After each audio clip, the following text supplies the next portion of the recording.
بسم الله الرحمن الرحيم maanta taariikhdu tahay 22 bisha 7 2024 waxaan halkan shir jiraa'id ama shir saxaafadeed ku wada qabanaynaa ciidanka booliska oo nala joogo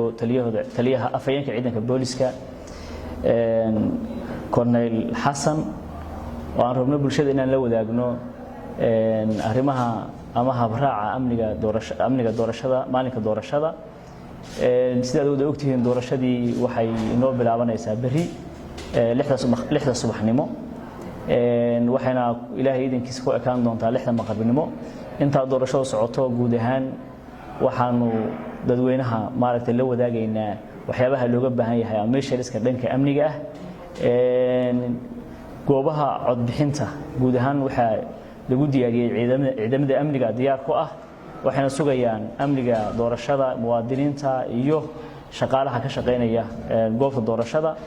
sidoo kale waxay ilaalinayaan habsami socodka doorashada oo waxay ka ilaalinayaan dheer u yeelanayaan wax kasta oo khalkhal gelin kara doorashada guud ahaan waxaan u mahad celinaynaa ciidanka booliska oo muddadii u dambeeyay aan ku wada shaqeynaynay sidii taasi ku suuro gali lahayd oo aan ku wada shaqeyn lahayn habraaca amniga doorashada oo aan si wada jir u diyaarinay waxaan ilaahay ka rajaynaynaa in ay si nabadgelyo ay ugu dhacdo dadweynahana waxaan ka codsanaynaa inay booliska ula shaqeeyaan si dhow iyo ciidamada amniga guud ahaanna maalintaasi runtii waa maalin weyn oo aan ku soo khatimayno 3 degmo u dambeeyay golayaasha deegaanka ee Puntland 33 degmo ee ka horeeyay waxay noogu soo dhaceen si nabadgelyo ah ilaahay idinkana waxaan rajaynaynaa tan inay si nabadgelyo ugu dhacdo haddaba bulshada 3 degmo ku nool Garowe Dangoroyo iyo Gudub Jiiraan waxaan la wadaagaynaa qodobadan soo socda doorashadu waxay bilaabanaysaa oo goobaha codbixintu ay furmayaan 6 subaxnimo haddii la yiraahdo muwaadin kastana waxaan rajaynaynaa inuu la yimaado kaarkiisa codbixinta oo sax ah si uu ugu codeeyo cidda uu doonayo waxaan kale oo rajaynaynaa maalintaas doorashada in dadweynuhu xilli hore ay aadaan goobaha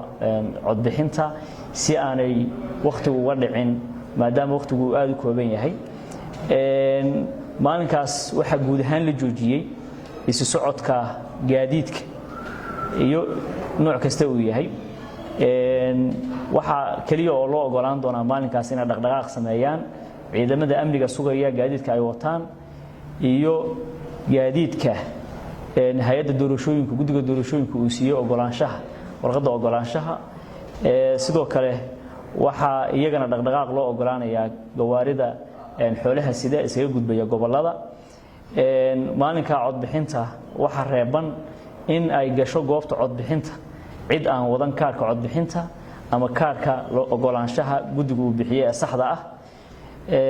sidoo kale waxa maalinkaas reeban in xisbiyadu ay sameeyaan wax u ekaan kara olole doorasho ama muujin kara astaan xisbi ololihii uu dhamaaday shalay buu ku ekaa laga bilaabo saaka aroornimadii ilaa maalinka doorashada wax olole xisbi ah oo jiri doona ma jiraan waxaan laamaha amniga ka rajaynaynaa oo nagala joogo korneelku in ay maaragtay fuliyaan habraaca doorashada waan ku kalsoonahay ilaahay idankiis waxaan dhammaan u rajaynayaa dadweynaha reer Puntland gaar ahaan 3 degmo in ilaahay nabadgelyo noogu dhameeyo doorashada iyo waxaan ku iraahdaa guud ahaanba reer Puntland waxaan rajaynayaa guul aad iyo aad baad mahadsantiin. Assalaamu calaykum waraxmatullaahi wabarakaatuh.